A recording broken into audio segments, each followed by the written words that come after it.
하나님, 우리 수준대로 보시고 우리 수준에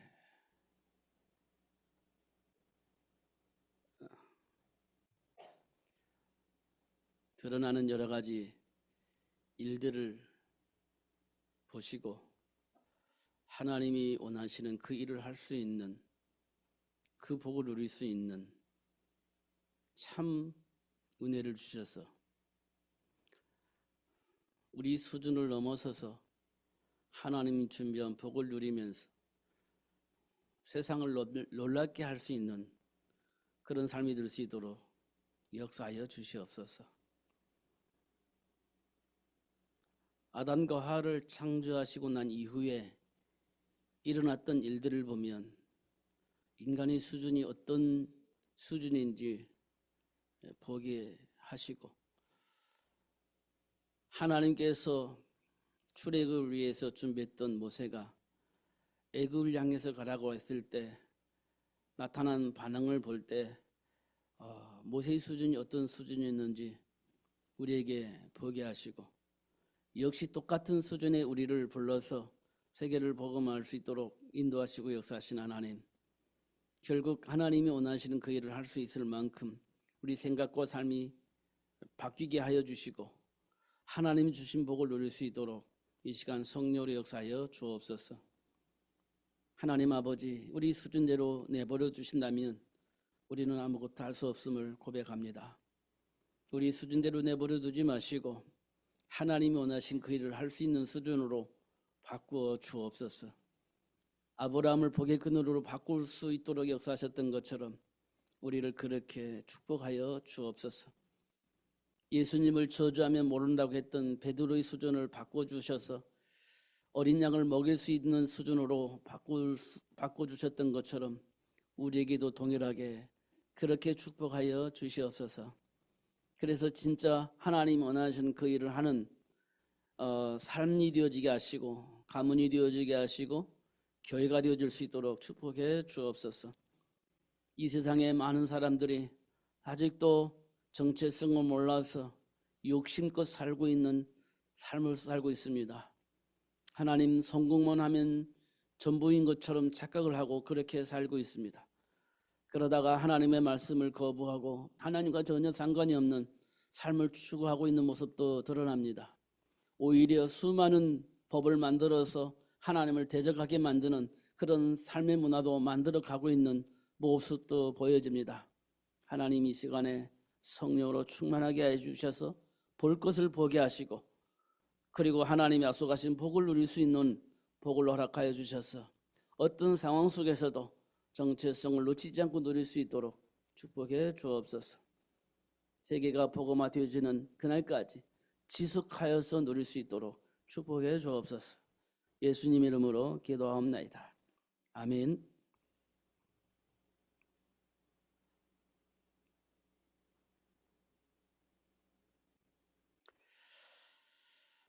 사실 우리가 상황을 얼마만큼 사실로 보느냐, 이게 굉장히 중요합니다. 이 땅에는 종교도 있고 무속도 있고 무당들도 있고 있습니다.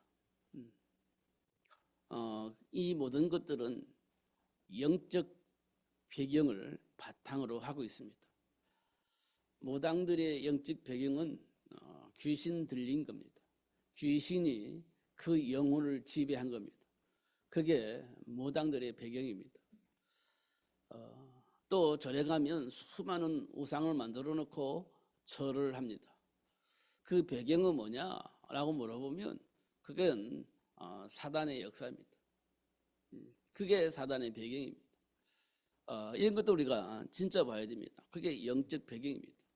그리고 우리 삶의 현장에 흐르고 있는 삶의 문화를 보시면 무질서가 질서가 되어지는 그런 세상으로 만들어져 가고 있습니다. 진짜 무질서인데도 불구하고 질서라고 그게 착각을 하고 있는 사람들이 있습니다. 왜 그럴까? 그래 보니까요. 그게 악한 영이 그 배후에 있습니다. 이것이 우리 눈에 사실로 보여져야 됩니다. 그게 어떤 사람이냐? 성경에 기록되어 있는 하나님을 믿는 사람입니다. 이 땅의 모든 문제의 원인이 뭐냐라고 물어볼 때 하나님의 말씀을 불신하고 거부하는 겁니다. 이것이 이 땅의 모든 문제의 근원입니다. 모든 문제의 근원입니다. 이런 사실들 우리가 보는 것이 굉장히 중요해요. 그래야 우리가 하나님과의 관계를 회복할 수 있는 그리스도 되신 예수님이 진짜 내 인생의 주인이 되어지고 구주가 되어지는 겁니다. 그렇지 않으면 우리는요 그냥 종교인이 되어지는 겁니다. 양심껏 선하게 사람들을 도우며 사는 그런 종교인이 되어지게 되어집니다. 그러나 하나님은 우리에게 그렇게 말씀하시지 않아요. 하나님과 함께 하나님이 준비한 복을 누리며 살기를 원하고 있습니다. 중요한 것은 내 안에 있는 생각입니다. 중요한 것은 내 안에 있는 감정입니다. 내 안에 있는 이념입니다. 이게 어디서부터 온 거냐? 근원이 어디서 왔느냐? 근본이 어디에 있느냐? 이거 우리가 분명히 확인을 해야 됩니다. 그렇지 않으면 우리는 현실을 사실로 보지 못하게 되어집니다. 그냥 감정으로, 이념으로 보게 되어집니다. 그러면 이 세상이요 굉장히 무질서하게 될 겁니다. 진짜 무질서하게 될 거예요. 왜냐? 내게 유익된 것이 전부 질서라고 생각을 하면 이 세상은요 진짜 무질서하게 될 겁니다. 지금도 전 세계는요 진보, 보수 이렇게 나눠져 있습니다. 누가 진보고 누가 보수인지 이거 잘 확인이 안 됩니다. 왜 확인이 안 되냐라고 물어보면 그냥 이념이기 때문에 그렇습니다. 진짜 보수라는 단어는 옛것을 지킨다는 거예요. 그럼 옛것이 뭐냐? 라고 물어볼 때 굉장히 중요한 단어입니다. 이게 옛것을 지킨다는 것이 굉장히 중요한 단어예요. 근데 그게 이념화되어지니까 옛것이 뭔지 몰라. 그냥 이상한 사람으로 치부가 되어집니다. 그럼 진보는 뭐냐? 라고 물어볼 때 미래를 보고 발전적인 생각을 하는 사람들을 보고 우리는 진보라고 얘기를 합니다. 미래를 보고 발전적으로 세상을 아름답게 멋있게 만들기 위해서 상상 이상의 것을 상상을 해서 만들어가는 겁니다. 그게 진보입니다. 그러니까 보수는 옛것을 지키자, 진보는요 그걸 더 발전시키자 이런 얘기입니다. 둘이 합하면 얼마나 멋있겠습니까 세상에. 그런데 이념으로 나눠져가 있어가지고요 보수는 진보를 무시하고 진보는 보수를 무시하고 이렇게 되어져 있습니다. 그러니까 이 세상이요 대화가 안 되어지는 겁니다. 소통이 되어지지 않는 겁니다. 왜 그럴 것 같습니까? 원인이 뭡니까? 배경이 뭡니까? 이 질문을 가지고 어디로 돌아와야 되냐면 성경으로 돌아와야 돼요. 이걸 어디로 가지고 나와야 되냐? 성경으로 가지고 나와야 돼요. 그래서 원인도 찾고 답도 찾아야 돼요. 그래야 문제가 해결되어지는 겁니다. 그렇지 않고서는 절대 해결할 수가 없어요. 답이 없어요. 그냥 문제 원인을 모르니까 답을 찾을 수가 없습니다. 이걸 보고 우리는 갈등이라고 얘기를 합니다. 이로 인해서 발생되는 것이 분쟁이라고 얘기를 하는 겁니다. 지금 우리 삶 속에서 실제적으로 일어나고 있는 사건들이에요. 실제적으로 일어나고 있습니다. 우리나라에서도 일어나잖아요. 두 개 완전히 갈라져 가지고 서로 대적하고 있잖아요. 접점을 찾지 못합니다. 답을 찾지 못하고 있습니다. 이게 언제까지 갈는지 모르겠습니다. 끝까지 갑니다. 그러나 우리가 이걸 가지고 성경으로 돌아온다면 답을 찾을 수 있습니다. 진짜 예수 믿는 사람 있잖아요. 보수에서도 예수 믿는 사람이 있고 진보에서도 예수 믿는 사람이 있잖아요. 그럼 그 사람들이 어디로 와야 됩니까? 말씀으로 와야 돼요. 그게 예수 믿는 사람이니까. 누구 편이 아니라 말씀으로 돌아와야 돼요. 그게 세상을 바꿀 수 있는 유일한 길입니다. 제가 12월엔 성탄절이 있다 이렇게 되어 있습니다. 썼습니다. 성탄절. 왜 성탄절이 필요하냐? 왜 성탄절이 필요합니까? 하나님이 하나님의 형상으로 창조된 인간이요. 하나님은 몰랐습니다. 하나님은 몰라. 하나님 도대체 어떤 분이야? 몰라. 그러니까요.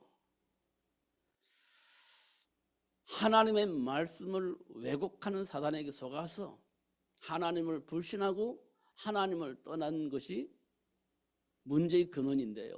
이 문제를 해결하기 위해서 하나님이 이 땅에 예수님을 보내주시겠다고 약속을 하신 겁니다. 그래서 성탄절이 필요했어요. 그 성탄절이 우리에게 온 겁니다. 그 성탄절이 우리에게 있는 거예요. 왜 12월 25일이 성탄절이냐? 그 대행절 뭐 저쪽 얘기하면서 성탄절을 굉장히 왜곡하고 있습니다. 성탄절은 예수님이 이 땅에 오신 날이에요. 12월 25일 날 오셨다라고 우리는 날을 정하는 기념을 하지만 어떻든 예수님이 오셨다는 거잖아요. 어떤 날인지는 잘 몰라요. 그런데 예수님 오셨어. 근데 많은 사람들이 확인하고 야, 이 날로 결정하자. 그럼 그날을 우리가 기념하는 거예요. 꼭 그날이 왔다 이게 아니라 예수님이 오셨다는 거예요. 왜? 우리를 구원하시려고. 그게 중요한 거지. 언제 왔느냐가 중요한 건 아니잖아요. 창세기 3장 15절 오늘 읽었잖아요. 여자의 후손을 보내주시겠다고 약속하셨어요. 오시지 않았는데도 불구하고 그 약속을 믿는 자들은 구원을 받았어요. 오시지 않았는데도 불구하고 그 약속을 믿는 자들은 하나님이 약속하신 그 복을 누릴 수 있었습니다. 오시지 않았는데도 불구하고. 그잖아요.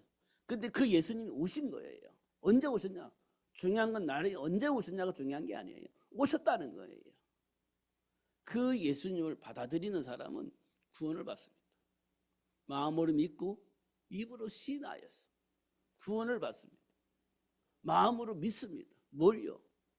하나님을 몰라서 사단에게 속아서 하나님을 불신하고 떠났다는 사실을 인정하고 하나님과의 관계를 회복할 수 있는 길 되신 예수님을 인정하는 거예요. 마음으로 인정하는 겁니다. 그래서 내 생각도 삶도 바꾸는 거예요. 하나님 원하시는 그 복을 누리기 위해서 마음으로 믿고 예수님을 인정하는 거죠. 그러면 우리 인생은 해결되어집니다. 이걸 언제 확인하냐면 초대교회 사도행전 2장에 기록되어 있는 마가다라 성도들이요. 성령이 임하면서 성령이 역사하면서 삶의 현장의 배경을 보게 된 겁니다. 현장을 보게 된 거예요. 원인이 뭔지 알게 된 것입니다.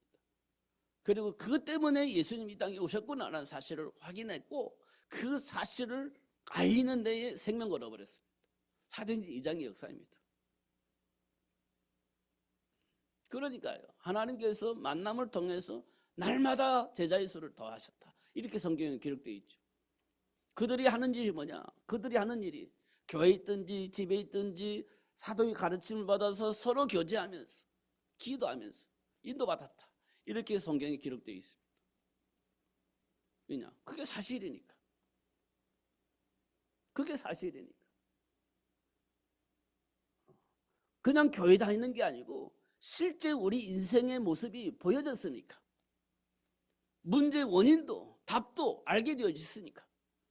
그걸 나누고 서로 기도하고 그렇게 했다고 성경에 기록되어 있습니다. 중요한 것은 하나님을 떠난 인간은요, 그 어떤 노력으로도 하나님 만날 수가 없습니다. 그 어떤 열심으로도 하나님 준비한 복을 누릴 수가 없어요. 하나님만이 하나님을 만날 수 있는 길을 열어주시고 하나님만이 하나님과 교제하면서 준비한 복을 누릴 수 있도록 축복을 하시는 겁니다. 그래서 하나님께서 우리에게 그 문을 열기 위해서 여자의 후손을 약속을 하신 거예요. 그것이 하나님이 우리를 향한 사랑의 표현입니다. 절대 망하지 않고 절대 준비한 복을 누릴 수 있도록 하기 위한 표현이 뭐냐? 나와 함께 교제할 수 있는 길을 열어주실 것이다. 문을 줄 것이다. 라고 약속을 하고 약속하신 그 이름이 여자의 후손입니다. 이 말은 열심히 해라, 최선을 다해라, 믿음을 가져라. 틀린 말은 아니지만 그게 목적이 아니에요. 하나님과 함께하는 삶의 비밀을 아는 겁니다. 그럼 당연히 우리는 선택이 쉬워집니다. 우리가 잘 알고 있듯이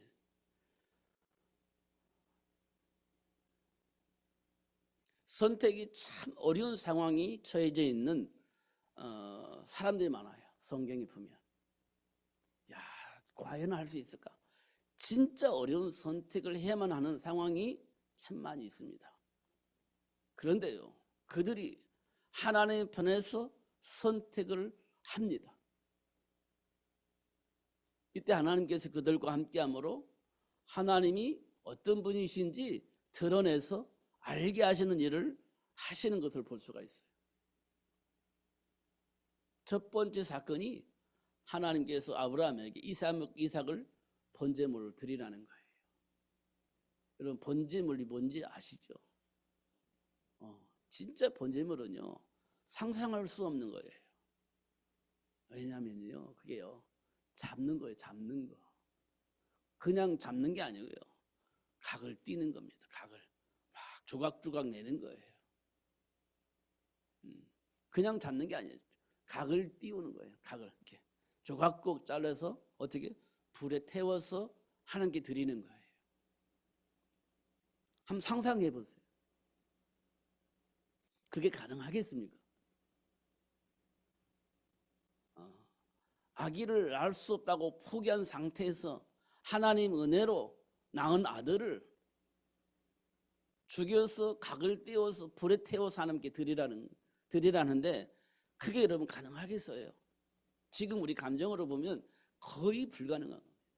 가능하지 않습니다. 그런 상황이었어요. 그런데 그 아브라함이요, 이삭을 지체 없이 묶어놓고 죽여서 각을 띄우려고 했어요. 지체 없었어요. 하나도 흔들림이 없었어요. 왜 그랬을 것 같습니까? 하나님을 알았기 때문에 그래요. 아브라함이 하나님을 알았기 때문에 그래요. 모르면 가능하지 않습니다. 알기 때문에 그게 가능했던 거예요. 저와 여러분이 그 하나님을 알았다면 우리 삶은 쉬울 겁니다. 생각보다 쉬울 거예요. 그리고 행복할 겁니다. 그리고 세계복음을 할 수 있도록 준비한 그 복이 삶 속에 있음을 확인하고 그 복을 누리며 살게 될 겁니다. 그게 아브라함입니다. 318명의 가병을 거느릴 수 있을 만큼 준비된 복을 누렸습니다. 이삭은 100배의 복을 누렸습니다. 요셉은 형통한 복을 누렸습니다. 이 복들은 하나님이 세계복음을 위해서, 현장 복음을 위해서 준비한 복인데요, 하나님을 아는 자들이 그 복을 보게 되고 그 복을 발견하고 누릴 수 있었던 겁니다. 성경의 내용이에요. 제가 이상한 내용 하는 얘기 아니고, 야, 말은 좋다라고 말하는 내용이 아닙니다. 사실입니다. 사실이에요. 이 사실이 안 믿어지니까 인본주의 쓰는 거예요.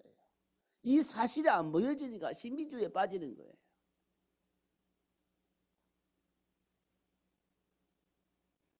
왜 그렇게 뒤어집니까?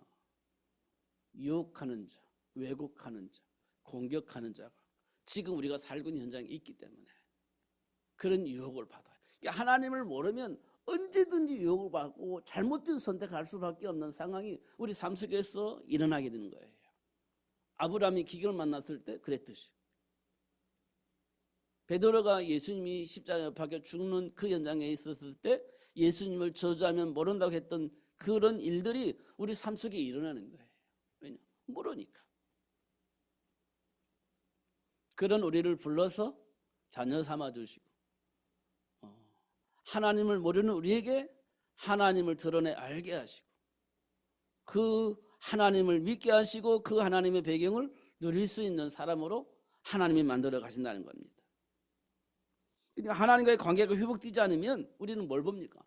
세상에 딸들이 아름다움을 보고 보여지잖아요. 야, 이쁘다.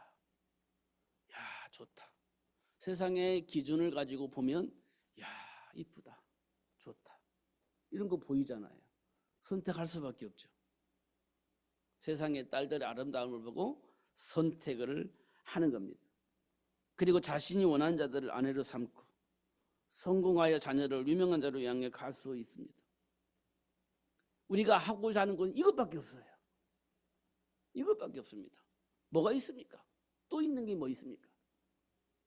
세상의 딸들의 아름다움을 보고 자기가 원하는 자를 취해서 아내 삼고 성공을 향해서 가다가 성공도 하고 자녀들을 훌륭하게 키워서 미래의 주역이 될 수 있도록 만들어가는 겁니다. 이거 위에 여러분 인생 속에 뭐가 더 있습니까? 없잖아요. 이게 우리 인생이 아닙니까? 이게 하나님을 만나지 못한 자들이 가지고 있는 삶의 모습입니다. 결국은 다 할 수 있습니다. 아름다운 여자와 결혼해서 훌륭하게 아이들 키워서 유명한 사람 만들기도 하고 다 할 수 있습니다. 하나님 없이도 할 수 있으니까요. 할 수 있습니다. 그런데 어느 날 망하는 날이 오는데 왜 망하느냐? 자기가 하고 싶은 건데 다 하다 보니까 교만해진 겁니다. 그 교만해지다 보니까 정체성이 왜곡되어져요. 그러다 보니까 하나님의 말씀 무시해버리고 거부해버리는 겁니다. 결과는 어떻게 되겠습니까? 망하는 겁니다. 그래서 망하는 거예요. 그래서 이 세상이요 무질서가 되어져 있는 거예요. 소돔과 고모라가 망했듯이 망하는 겁니다. 이게 현실입니다. 지금 우리 청소년들이 우리 자녀들이 어떤 영향 속에서 어떻게 성장하는지 우리는 눈으로 뜨고 봐야 됩니다. 육신의 눈으로는 안 보여지겠지만 하나님의 말씀을 붙잡고 보면 보여집니다. 우리 아이들이 어떤 기준 속에서 어떻게 성장하고 있는지 이거 보일 겁니다. 그럼 우리는 빨리 도와줘야 돼요. 진짜 도와줘야 돼요. 이념에 묶이지 말고 하나님이 주신 그 말씀을 통해서 현장을 봐야 돼. 현실을 봐야 돼. 내면을 보여야 돼. 내 안에 있는 근본 뿌리를 보는 것이 굉장히 중요해요. 그래야 돌릴 수 있어요. 이념에 묶이면 안 돼요. 제가 왜 진보, 보수 이렇게 얘기를 했겠습니까?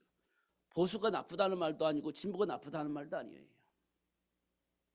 보수가 좋다, 진보가 좋다 이 말이 아닙니다. 하나님 말씀 안으로 다시 가지고 들어와야 돼요. 그래야 진짜 답이 얻을 수 있어요. 그렇지 않으면 답 얻을 수 없습니다. 그러면 둘이 늘 싸워야 돼요. 늘 분쟁해야 돼요. 협력할 수가 없어요. 그럼 그게 질서이냐? 질서 아닙니다. 망합니다. 우리는 하나님의 말씀을 통해서 도대체 인간이 어떤 존재인지를 응답을 받은 사람들이에요. 그게 예수 믿는 사람들이거든. 도대체 인간은 어떤 존재이냐? 왜 그러냐? 어떤 것이 답이냐? 여기에 대한 분명한 답을 얻은 자들입니다. 하나님 은혜 속에서. 그게 예수 믿는 사람이에요. 근데 어떤 이념에 맡겨가지고 막 어느 편에 서면 안 되는 겁니다. 질서를 파괴하는 그 자리에 질서를 세우는 삶을 살아야 돼요. 그러려면요, 일 잘하는 것이 중요한 것이 아니라 정체성을 놓치지 않고 사는 것이 굉장히 중요해요. 질서를 파괴하면서 일 잘한다? 그거는 자기들 편에서 하는 얘기고요. 반대편에 있는 사람들은요, 그렇게 말하지 않습니다. 그럼 그 싸움은 언제까지 해야 아니, 세상 망할 때까지 그 싸움은요, 해결이 안 될 겁니다. 그러면 하나님 안으로 들어오면 그 문제가 해결되죠. 질서가 잡히면 세상은 행복해지는 거예요. 그럼 누가 무질서하게 만드냐? 그거 봐야 돼요. 무질서하게 만든 자가 있습니다. 그걸 정복해야 되는 거예요. 삶의 현장에서 일어나는 문제들을 우리는 봐야 돼요. 문제가 왜 왔는지, 문제의 원인이 무엇인지, 그 문제를 어떻게 하면 해결할 것인지, 이걸 우리가 진짜 봐야 됩니다. 성경에 기록되어 있어요. 사탄에게 이용당하는 정사와 권세 잡은 자들, 이렇게 되어 있어요. 에베소 6장에 보면 정사와 권세 잡은 자들 통해서 역사는 사탄 악한 영이 있습니다. 그들이 이제 뭐 했냐? 하나님의 계획 속에서 예수님이 이 땅에 태어났습니다. 베들레헴에 태어났어요. 베들레헴에. 이때 뭐라고 했냐? 다 죽여, 이렇게 됐습니다. 2살 이하의 아이들을 다 죽여. 이게 그들이 가지고 있는 해결 방법입니다. 다 죽이면 되는 거지 뭐. 누가 누군지 몰라. 그냥 다 죽여. 이렇게 된 거예요. 예수님이 딱 하나만 딱 찾으면 되는데 못 찾아. 누가 누군지 몰라. 그러니까 2살 아이에 있는 아이들 다 죽여. 이렇게 된 거예요. 그게 해결 방법입니다. 그리고 바로왕은 모세가 태어나지 못하도록 하기 위해서 이스라엘 백성들에게 아들을 낳지 못하는 법을 만들었습니다. 그게 해결 방법이에요. 아들 낳으면 죽여. 이렇게 된 거예요. 모세가 태어나면 안 되는 거니까. 그게 세상의 방법입니다. 쉽죠? 쉽잖아요. 그런데요, 한 영혼이 죽습니다. 한 인격이 박살나는 거예요. 전혀 상관이 없는데 자기 생각대로 자기가 원하는 그 일을 이루기 위해서 진짜 애매한 사람 다 죽이는 거예요. 그게 방법입니다. 그리고 바벨론 왕은요, 우상 숭배하게 만들어요. 하나님과 함께하는 삶을 살 수 없도록 하기 위해서 우상 숭배하게 만들어요. 안 하면 죽여버리는 거예요. 또 이게 세상 방법입니다. 문제 해결하는 방법이에요. 그게 지금 우리 삶의 현장에 일어나고 있습니다.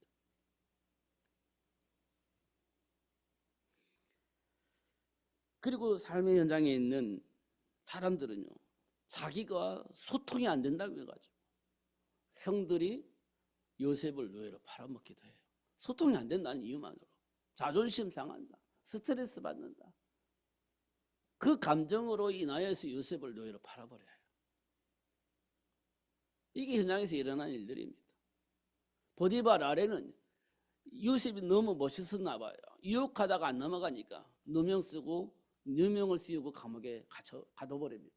힘이 있으니까, 권력이 있으니까 누명을 쓰고 감옥에 가둬버리는 거예요. 지금 우리 삶 속에 일어나는 일들입니다. 그런데 자기들은요, 모든 일을 꼬투리를 잡아요. 모든 일에. 사도 바울이 그랬습니다. 모든 일에 꼬투리를 잡았어요. 그리고 정죄하고 핍박하고, 그리고 마음에 안 들면 죽이기도 하고 그랬습니다. 사도 바울이 그런 짓을 했습니다. 예수를 만나기 전에. 지금 우리 삶 속에서 일어난 일들입니다. 왜 그럴 것 같습니까? 그게 정체성을 잃어버린 인간들이 저주와 재앙의 문제 앞에 답을 그렇게 쓰는 거예요. 사단에게 속아서 답을 그렇게 쓰는 겁니다. 그게 해결책이라고 착각을 하고 답을 그렇게 쓰는 거예요. 그러면 이 세상은요 어느 날 망합니다. 진짜 망해요. 왜? 우리 아이들이 그거 배우고 그렇게 살 것이 있기 때문에 어느 날 망하는 날이 와요. 여러분 안 보입니까? 저는 보이는데 진짜로. 이대로 가다는 진짜 망하는구나 보이는데. 그래서 우리 아이들을 좀 잘 키우자 이 마음이 제 마음속에 항상 있어요.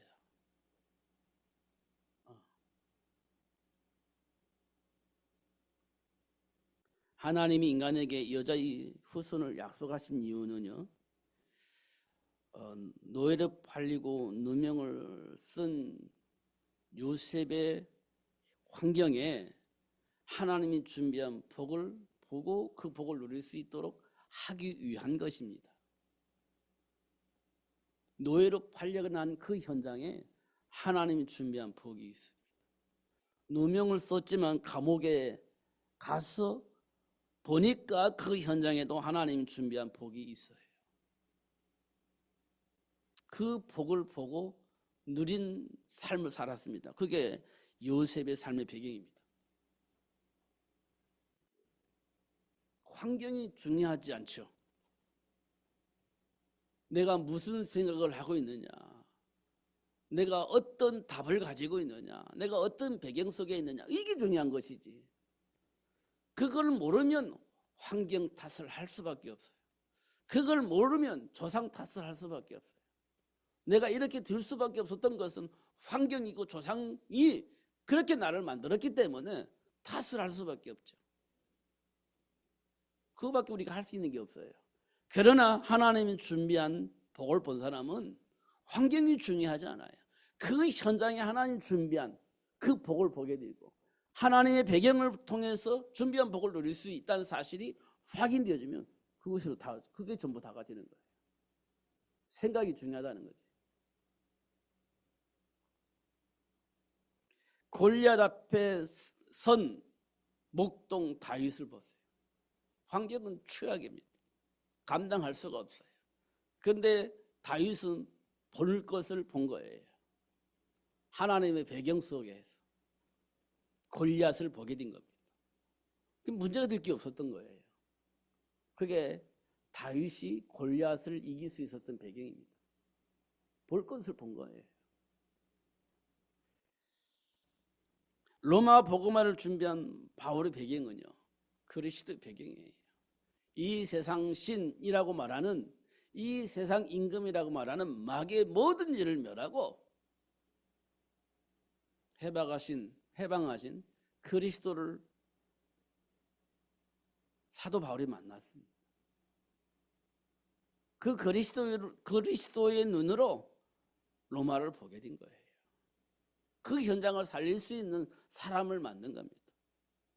그게 로마 복음화를 위해서 준비하며 도전했던 바울의 배경입니다.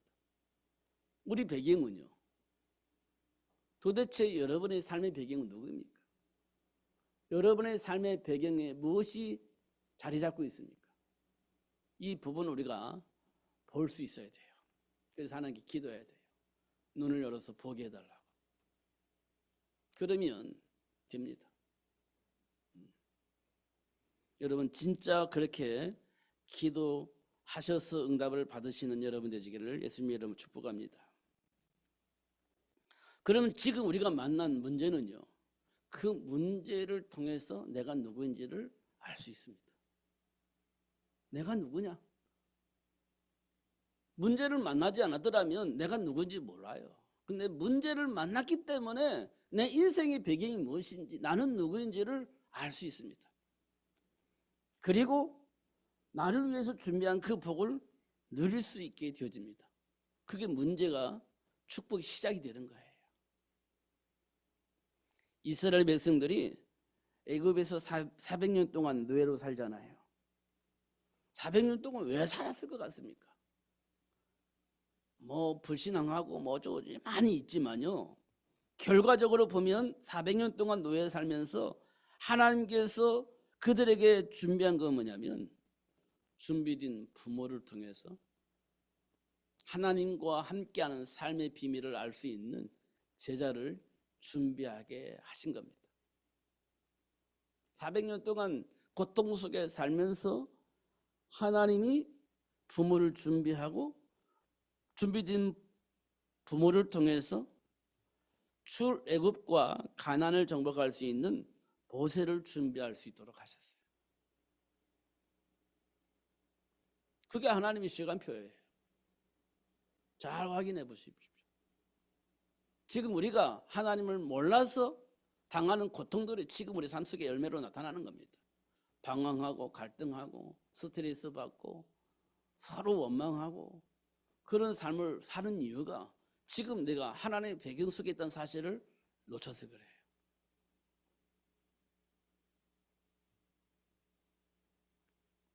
그러면 뭘 볼 수 있냐? 노예가 된 삶의 배경을 보면 희생 제물, 임마누엘 이거 알게 하시려고 하신 겁니다. 그냥 불신앙에서 노예가 되어진 부분도 보여지지만 사실은 그렇지 않아요. 모르니까 알게 하시기 위한 방법으로 노예를 삼은 거예요. 모르니까 알게 해서 그 복을 누릴 수 있도록 하기 위해서 하나님께서 노예 현장으로 끌고 들어가 버린 겁니다. 하나님의 계획 속에서 준비된 복이에요. 근데 모르면 막 고통스러워요. 알면 감사가 나오는 겁니다. 그래서 가나안 정복을 보면 하나님의 역사예요. 하나님 역사. 역사적인 기록이라는 역사. 막 이뤘다는 말이 아니고 하나님이 하시는 일들, 하나님의 시간표라는 거예요. 왜 가나안이 정복되어져야 되느냐? 예수님이 오셔야 되니까. 예수님이 오실 땅이니까.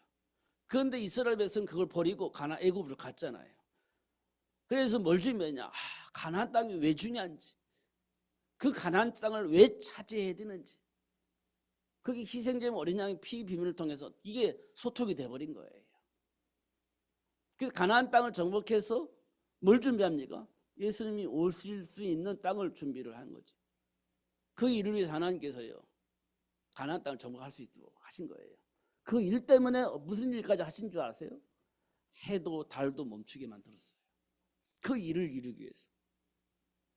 그렇게 하셨잖아요, 하나님께서. 이걸 우리가 봐야 되는 거예요. 그러니까 사도 바울이 말한 것처럼 내게 능력 주신 자 안에서 내가 모든 것을 할 수 있다. 이 말이 그냥 말이 아니에요. 그냥 나를 마인드 컨트롤하기 위해서 주신 말이 아니에요. 실제입니다. 홍해 바다 갈랐잖아요. 해와 달 멈추게 하셨잖아요. 내게 능력 주신 자 안에서 할 수 있는 거죠. 이게 현실이고 사실이 되어지는 거예요. 이게 믿는 자에게는 뭐가 따라요? 표적이 따른다. 이렇게 말씀을 하고 있는 겁니다. 그러면 우리가 알아야 할 가장 중요한 게 뭡니까? 마귀 올무에 묶인 자를 해방하신 그리스도를 아는 것이 중요한 겁니다. 내가 마귀 올무에 묶여 있어. 그걸 모르면 그리스도가 안 필요하죠. 내가 마귀 올무에 묶여 있다는 사실을 알게 되어지면 올무에서 해방하신 그리스도가 내 인생의 최고의 답이 되어지는 겁니다. 그잖아요. 근데 우리가 묶여 있다는 걸 모르니까 그리스도를 가치 없게 생각을 하는 거예요. 알면요. 이 사람이 더 필요하고 저 사람이 더 필요하고 이 현장이 더 필요하고 저 현장이 필요하고 다 필요한 겁니다. 그 눈을 보니까 그 사람 도와줄 수 있고요. 그 사람을 위해서 헌신할 수 있고 그게 되는 겁니다. 근데 안 보여. 그러니까 원망하고 왜 나만 해야 되냐고 하고 이런 말을 하게 되는 거지. 내가 누구인지 모르니까. 죄와 사망의 법에 묶여서 아무것도 할 수 없는 모든 사람들의 모습을 보여주면 죄와 사망의 법에 묶여있는 그들을 해방하기 위해서 오신 예수가 우리 인생의 최고의 답이 되는 거죠. 그게 해방이고 그게 행복이 되어지는 겁니다. 이게 죄와 사망의 법에 묶여있기 때문에 아무것도 할 수가 없잖아요. 뭘 한다 할지라도 안 되는 거잖아요. 묶여버렸으니까. 나는 왜 안 될까? 죄와 사망의 법에 묶여 있어서 그래요. 이 문제가 해결되어져야 해결되어지는 겁니다. 그런데 알게 된 거예요. 하나님의 은혜로. 그러니까 예수를 통해서 이제 해방이 되어지는 거죠. 운명과 팔자 같은 삶 속에서 빠져나오는 거죠. 이게 우리에게 가장 중요한 거 아니겠습니까? 가장 근본적인 것인데 이거 모르면 안 되는 거예요. 이 문제 걸리고 저 문제 걸리고 이런 환경이 걸리고 저런 환경이 걸리고 이런 사람이 걸리고 저런 사람이 걸리고 이 생각이 걸리고 저 생각이 걸리고 뭐 걸릴 것이 한두 가지가 아닙니다. 매 순간순간 걸려 넘어집니다. 근데 알게 되어지면 걸리지 않습니다. 이 사실을 알게 되니까 이 사람이 또 알리고 저 사람이 또 알리고 그렇게 하는 거지. 이게 정리가 안 되니까 말 못하는 거예요. 안다면요 말하게 되어 있습니다. 당연히 하게 되어 있죠. 부담스러운 게 아니에요. 당연히 해야 되는 거예요. 그렇게 되어져 있는 거지. 하나님과의 관계를 회복해야 되니까. 하나님 만나는 문을 우리가 열고 들어가야 되니까. 그 문이 안 보였는데 보였어. 열고 들어가면 되는 거죠. 그 사실을 우리가 안다면 오늘 또 말하고 내일 또 만나고 또 얘기하고 오늘 얘기하는 것도 내일 얘기하고 평생 그 얘기를 해도 문제가 되지 않습니다. 그게 답이니까. 영접하는 자, 곧 그 이름을 믿는 자. 이게 천국 열쇠입니다. 이게 천국 열쇠예요. 그렇지 않으면 우리는요 절대 질서 속으로 들어오지 못합니다. 내 감정이 질서가 안 되는데 정리가 안 되는데 어떻게 질서입니까? 내 유익을 따라서 순간순간 확 바뀌어버리는데 어떻게 질서가 잡혀지겠습니까? 그럴 수가 없습니다. 가끔가다 우리는 이런 말을 들어요. 가끔가다. 그 사람이 인격은 그래도 일은 잘하잖아. 그게요. 세상을 무질서하게 만드는 시작이 되어지는 겁니다. 인격은 좀 모자라는데 인격은 조금 그런데 일은 잘하잖아. 그게 뭡니까? 무질서를 만드는 겁니다. 무질서. 진짜 무질서를 만드는 거예요. 우리는 그걸로 이제 만족하잖아요. 그건 안 됩니다. 질서가 있어야 돼요. 질서가. 질서를 파괴하는 자는 이 땅에 존재하면 안 돼요. 그게 마귀가 하는 짓이거든요. 질서를 파괴하는 자. 그러면 안 됩니다. 그래서 영접하는 자, 곧 그 이름을 믿는 자. 이게 굉장히 중요한 말이고요. 이 세상을 행복하게 만들 수 있는 유일한 방법이에요. 그러니까 예수님께서 오셔서 하신 것이 뭡니까? 왜곡된 현장을 보면서 제자들에게 너희는 가서 모든 민족을 제자로 삼아라. 온 천하에 다니면 이 복음 전해라. 왜냐? 예수님이 보셨어.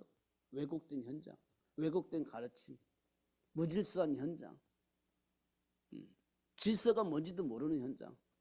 그 현장을 보신 겁니다. 3년 동안. 수많은 사람이 고통 속에 방황하고 있는데 거기에 대한 답을 전해줄 수 있는 시스템이 하나도 없어요. 그러니까 제자들에게 가서 너희는 가서 모든 민족을 제자로 삼으라. 온 천하 다니며 만민에게 전해라. 이렇게 말씀을 하셨지 않습니까?